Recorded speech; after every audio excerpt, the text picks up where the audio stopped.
देशाचे पंतप्रधान नरेंद्र मोदी हे वेगवेगळ्या देशांच्या प्रमुखांपुढे नाचतात, मुजरा करतात। ही बातमी आपल्यापर्यंत पोहोचवली नाही। या सर्व मालकांना माझं असणारं आव्हान आहे,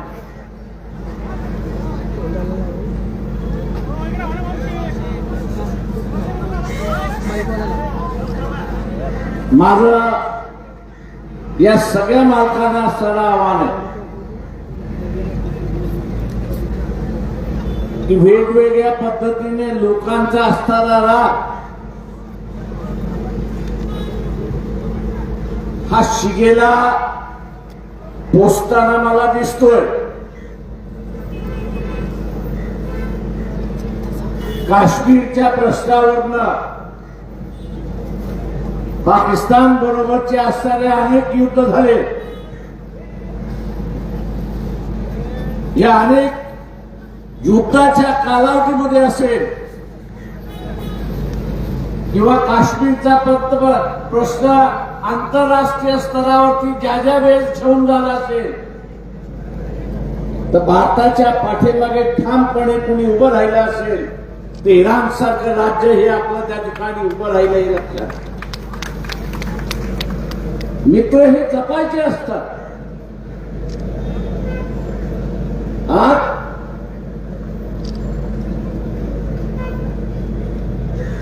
इराणवरती हल्ला झाला,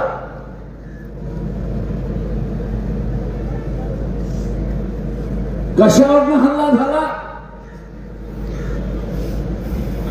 तर त्या असणारे अणुबॉम्ब निर्माण करतात आहेत आणि कुठल्याही मुस्लिम राष्ट्राकडे अणुबॉम्ब असू नये अशी असणारी भूमिका असेल मग भारत सरकारने पहिल्यांदा विचारलं पाहिजे की पाकिस्तानकडे अणुबॉम्ब कसं काय तुम्ही येऊ दिला त्याचा खुलासा। मैत्री जपण्याच्या ऐवजी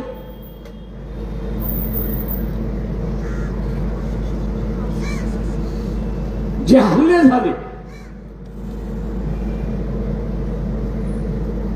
असणारी माझ्याकडची माहिती खोटी असावी असं मी स्वतः म्हणतोय।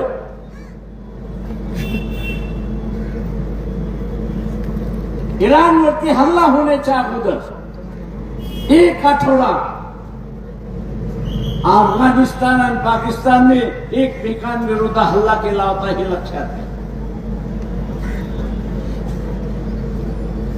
अफगाणिस्तानची सुद्धा भूमिका होती की इराणवरती हल्ला होऊ, शेजारी राज्य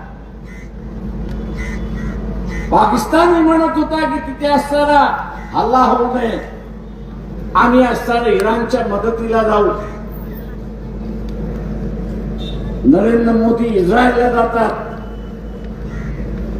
काय गुफ्तगू होतो याची आपल्याला माहिती नाही, पण त्यांचं विमान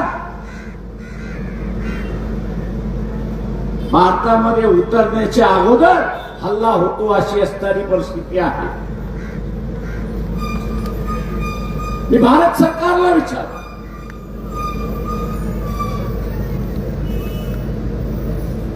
की त्या इलाक्यामध्ये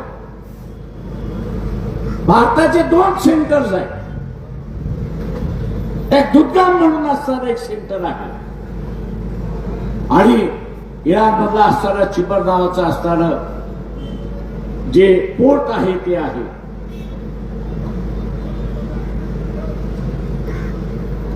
या हल्ल्याच्या मध्ये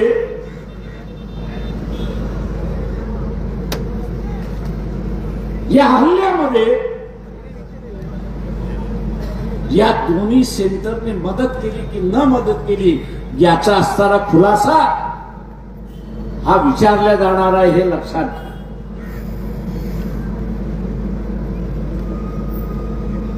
आज भारताची असणारी जी आर्थिक परिस्थिती मजबूत आहे, मजबूत आहे याचं एकच कारण आहे